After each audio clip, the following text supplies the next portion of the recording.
Hey guys, welcome back to another video, and today I'm going to be showing you guys how to create custom achievements for your Fabric Minecraft mod. Let's get started by first creating a new project. Make sure you have the plugin needed for this in your IntelliJ IDEA. This is the plugin you need called Minecraft Development. Make sure you have that. Once you have that, just press New Project. Let's give it a name. Then click Fabric. We're going to click off the snapshot and click into 1.14.10. If you use the latest snapshot, your code might not work. Make sure you're on the right version. Everything else looks okay, so we're going to press create. Also, we're using Java 21 for this.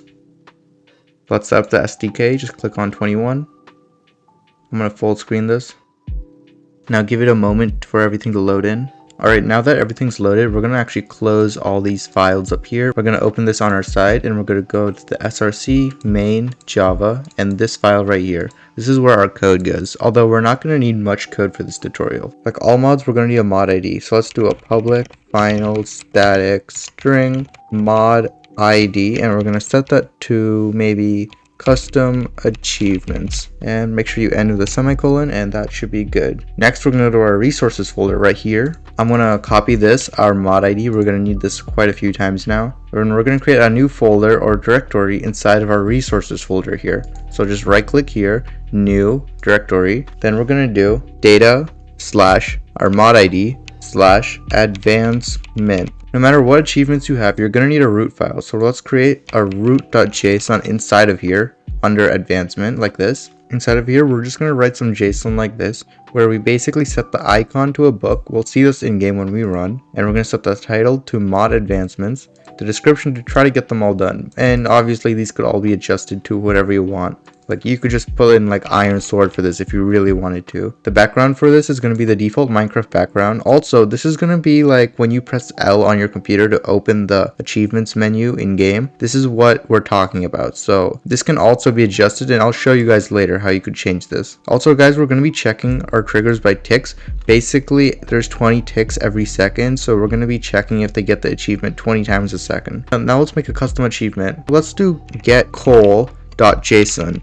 So basically, let's give them an achievement if they get coal. First thing we're going to write is some information. So we're going to need our mod ID again. So let's go copy that. And then basically this is saying that our parent of our achievement is the root, and you'll see how that looks when we open our game. We're going to set the icon to just coal, the title to you got coal. That'll probably be what's in the top right when you get the achievement toast, which we have is true over here. Announce to chat true. You guys should know what that means. It'll show up in the chat. Hidden false basically means the user can see the achievement when they open L even before they do it. Like if we have this as true, then the user can still get the achievement, but let's say before they get the achievement, if they try to check if that was an achievement, it wouldn't exist to them. They wouldn't be able to see it. And obviously you guys understand what the description and everything is, so we should be good. The next thing we're going to need to do is our criteria. So put a comma, enter, and then we're going to put in our criteria where we get our item, and we trigger it on inventory change. And our conditions are that we have coal in our inventory. And also guys, this doesn't just have to be Minecraft items. Let's say you had a custom block or a custom item. You can just put your mod ID and the custom block name or the custom item name right here, and it would work just the same. Last but not least, we're going to need to add the requirements of get item, so this actually works. So this is our criteria, and we're just going to require that this is valid. Also guys, I'm going to include this link in the description. It has so much information about achievements and modding in general. Like look here, here's the list of triggers. Right now we're using inventory change, but we could use so many other things.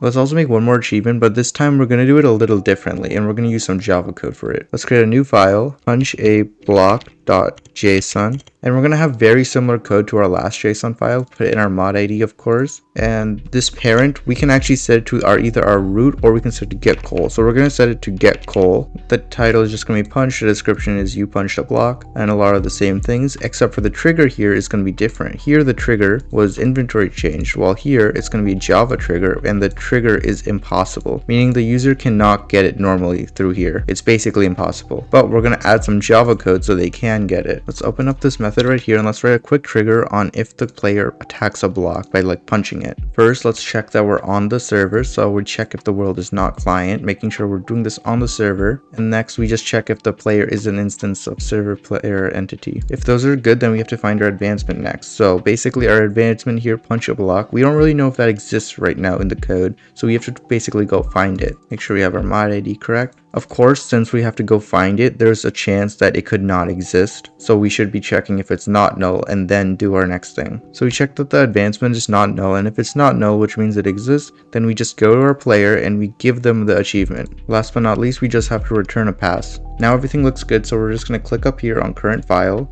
click on Minecraft client, and press play.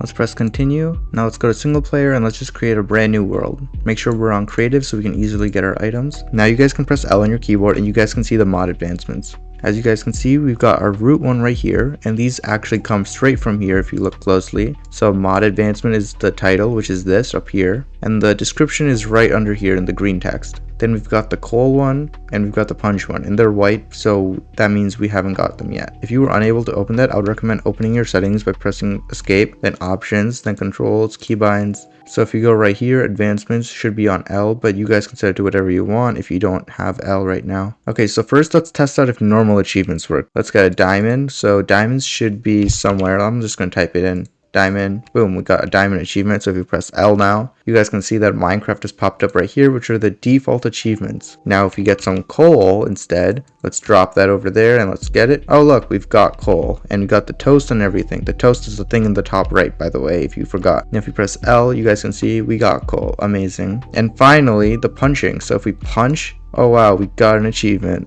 Got the final achievement. Also notice that the background is the default one, so this right here, that is the background. But now I'm going to show you how to change that if you really wanted to. Let's stop the code. First, go to your Java code and we're going to copy the mod ID again, just in case you don't have it copied. Then we're going to go to resources and create a new directory, assets/mod ID/textures/GUI/advancements/backgrounds. This one's kind of long. Let's open it up a little bit. I have this like random image I made. It's 256 by 256 pixels. We're just going to throw this in. Alright, now that we've got this in here, it's not going to work yet unless we go to our root and we change this. So we actually go here and we write our mod ID, which is custom achievements. This adventure right here has to match the name of your picture here. And everything looks good now, so let's just press run again. Let's reopen our world. Now if you press L on your keyboard, you guys can see we got our custom background here. I know it's a little ugly. If you open it up, you guys can see it a little better. I mean, it's just a random thing I made. You can make it look like whatever you want. Alright guys, that's it for today's video. Adios.